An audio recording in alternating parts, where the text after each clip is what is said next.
Welcome back to Make It Mental, everybody. Here, I think I'm just going to finally put my Red Cat Racing short course truck up for repair. It's getting to the point where it's no longer fun to drive despite new tires. And if you watch a previous video of this vehicle in action, the reason why this tire fell off is because I had stuck 4 washers in behind the lock nut, and the lock nut actually didn't get a chance to actually seat properly.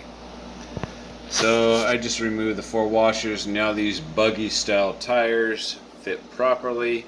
So I'm in the process of draining some batteries, and I'm always having to adjust the steering trim one way or the other. So now I'm taking a close look at it, and I'm getting a lot of play. Let me turn the camera angle this way.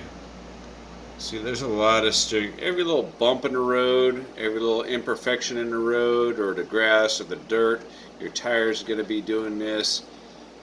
And this thing here is actually wallowed out from the way it looks. I mean, it's not even turning flat, right? It's not turning flat. It's like bending. It's like leaning one direction. It may be hard to see that on camera, but it is leaning this inside post right here up against this pivot point that runs down through here. I could spend the time and order a couple of steering mechanisms here. I think they call it a bell crank. The rest of the steering system seems to be okay. I really think the slop is in here because that's where I'm visually seeing it. So this vehicle is just becoming no longer fun and enjoyable like it used to be. This truck used to be very predictable, had a good behavior. You turn it a little bit and it turned a little bit. Now it's just getting to be on the wild side, right? And the same with the other side.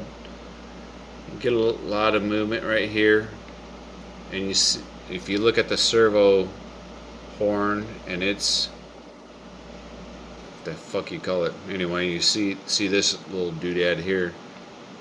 There's, look at all that play. That's a lot of play, right? That makes shit wear out faster. That makes your steering knuckles wear out faster. That makes your bearings wear out faster, though you can't see them. Makes for a horrible driving experience. Let's just say that, right? And our camber and caster, that's not too bad. Our camber, well, we can't do nothing with caster, but our camber is not, a little bit of slop there.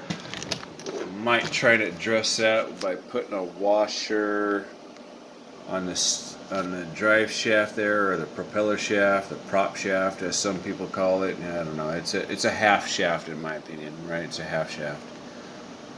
So there's some slop in there.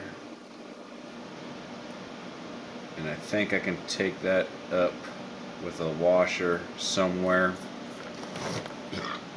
Excuse me. The rear side's not too much different. Got a little bit of slop there, a little bit of slop there. Of course, though, if I remember right, this vehicle always had a little bit of slop. It's not precise like a professional touring car by any stretch of the imagination. But so my plan is to share with you guys is I'm going to take this apart. Instead of ordering new ones, I'm going to take this apart and see if I can re-sleeve it with like stainless steel or brass or something. I don't know, but right here, somewhere in this area, in this piece, is a failure.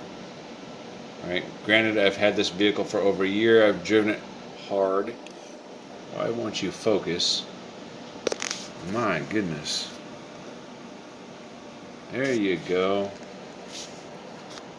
I have driven it hard. I've ran into many things, so these kinds of things are to be expected of wear and tear items. So this will be the first thing I will address. Stay tuned for the next video when I see if I can figure out what actually fixes it and let you know how it works.